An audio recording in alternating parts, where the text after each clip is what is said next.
DOGE slashes over $100 million in DEI funding at education department. Win for every student. Okay, so this story's coming out, and this is backed up by Trump wanting to go after Federal Reserve. But let me first read this to you here. Department of Education Efficiency, DOGE, led by Elon Musk, announced termination of 89 Department of Education contracts worth $881 million, including $101 million in diversity, equity, and inclusion funding. The canceled DEI training programs aim to help students understand and interrogate the complex histories involved in oppression and recognize areas of privilege and power. Musk reacted to the spending of stating, your tax dollars were spent on this. Rob, do you have a clip on this, by the way? Is this it? This is, yes, Jesse Waters last night from Fox News kind of breaking down what they stripped from the Department of Education. Go ahead. The whole government's being audited. The Department of Education's being actively dismantled. The Dozers are in the building on the 6th floor, canceling grants and contracts. Nearly $1 billion of wasteful contracts were ripped up yesterday. Like this one. A contractor was paid $1.5 million to observe mailing and clerical operations at one mail center. Did you say 1.5 million? This guy was observing mail being opened and being sent for 1.5 mil. This is the kind of no-show job a mob boss gives their cousin. DOGE also terminated 29 DEI training programs at the Department of Education, worth over $100 million. You can stop it right now, Rob. It's the same thing I'm reading. By the way, $1.5 million is $750 an hour is what you're making. Let me say that again. $750 an hour they're paying somebody to watch others do what they're doing if the math breaks down to $1.5 million a year. Tom, what do you know about what's going on here with DOGE and them going after Department of Education? So the Department of Education has long been thought to be nothing more than an indoctrination lab. Like the things they're doing in Washington, they're pushing it out. Yeah. It's like they're pushing policies out. Like you can see the things that they were talking about. And, Nick Neely praised the move, and he was the education president. He says DEI was never about equity. It was about enforcing ideological things and institutionalizing them from the federal level down to the state. Shutting down the wasteful programs is a win for the student. So now, you would send your kids to school, and all of a sudden there's these saying, well, the federal government and therefore the school board is going to follow the federal government, and we're going to do this and we're going to do that. And all of a sudden those books would show up that you were upset about, and they say, wait a minute, Sarah has 2 mommies and that's okay, and it's way worse than that. So what was happening is the Department of Education was not working to move test scores, meaning to measure nation's youth to see is reading and math improving. The Department of Education was off that. Were they, did they control certain things to standardized testing? Well, sure, they designated them, but they were out there pushing programs down, and the Department of Education was nothing more than a liberal think tank that was pushing policy down to our schools, which is why Trump and how many conservative governors are correctly pointing out, hey, if you want to help me, federal government sends monies to the states all the time for this or that. Send us the money and let us work on, the schools and improving test scores. It's indoctrination. And now when you rip off the cover of the budget and you expose the table of contents, it's exactly what we saw in Jesse Waters, exactly the things you've talked about, Pat. And it is nothing more than programs coming from the federal government to change the minds of our youth. And guess what? It's not going to make a bit of difference in the education of them. Watch this here, folks, from the Hill. Students half a grade behind pre-pandemic levels in math, reading. This is study finds, okay? The 2025 Education Recovery Scorecard found that the average student in 2024 remained nearly half a grade level behind pre-pandemic achievement in math and reading. The study, which analyzed data from 8719 school districts across 43 states using National Assessment of Education Programs, NAEP, and the state results, reported that no state scored higher on NAEP assessment in 2024 than they did in 2019. That is insane. Not one state scored higher than they did in 2019, while 17% of students were in districts with mean math achievements above that of 2019. Only 6% of students in the districts where the scores have recovered in both subjects. Only 6% have recovered. The other 94 have not. The study revealed growing educational disparities with highest income districts nearly 4 times more likely to have recovered in both subjects than the low income districts. The gap in math scores between high income and low income districts has grown by 11% since the start of the pandemic, while the gap between predominantly non-minority and predominantly minority districts has grown by 15%. So The Hill is not a conservative outlet. It's a liberal outlet. They're writing this. My feeling is the fact that they're trying to say, if they get rid of the Department of Education, this is even going to make it worse. That's what they're trying to claim, right? That's what they're trying to say.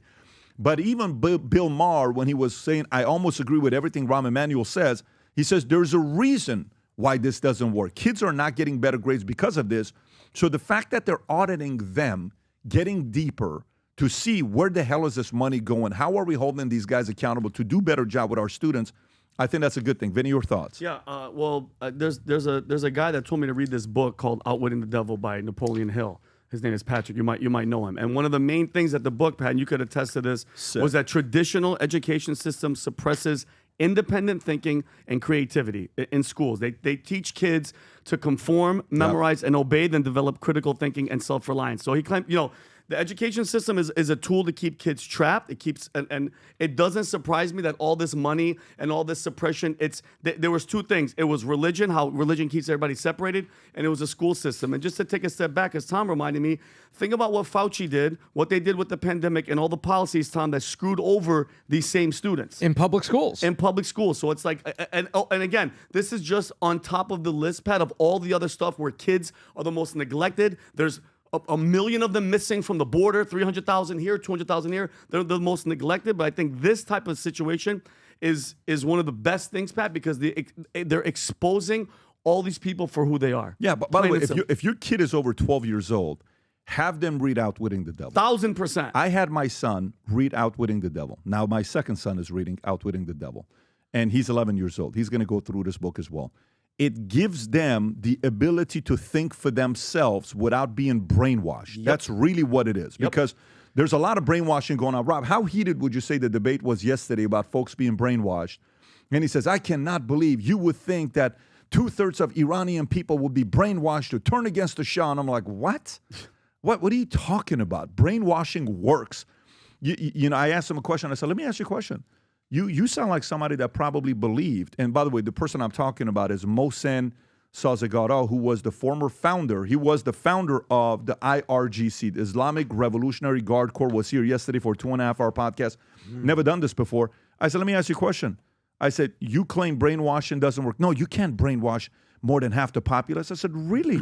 Did you believe in the Russia collusion, that Trump was tied to it? He couldn't answer for 3 seconds. He says, well, I read 2 books, and one of the books said the fact that et cetera, et cetera. I said, really? I said, Rob, can you pull up a number on what percentage of Americans believe that Trump was tied to Russia collusion? Remember when you pulled up that study? What was the number? What was over half of Americans over believe 50 brainwashing works. 100%. Especially when they start with kids early. Bingo. Tom, I know you have more thoughts on this. Yeah, this is also, there were the states. So every state had the issue, meaning in every single state, when you took those poor kids out of classrooms, and the public schools didn't have as much resources for Zoom and things like this to have the kids at home. My girls were, and your kids were on Zoom, and I forced them to be on, and I made sure they kept reading and they stayed on it. Not every parent was doing that, and in the public schools is where it hit the hardest. Because they didn't, and plus you had teachers saying, "Well, I'm working from home." And I'm wearing a mask, 25 hours a day, and I'm not going to do this. All of that thinking, these poor kids at the public school level, that's why this report is called the Education Recovery Scorecard, looking at things post-pandemic. But you know what? Government never met something, didn't want to manipulate, and I think, Pat, you made the best point of the last 10 minutes here. The Hill is trying to build the case, and I'm just going to wait. I mean, you predicted that they would be trying to pit Elon Musk and Trump against each other.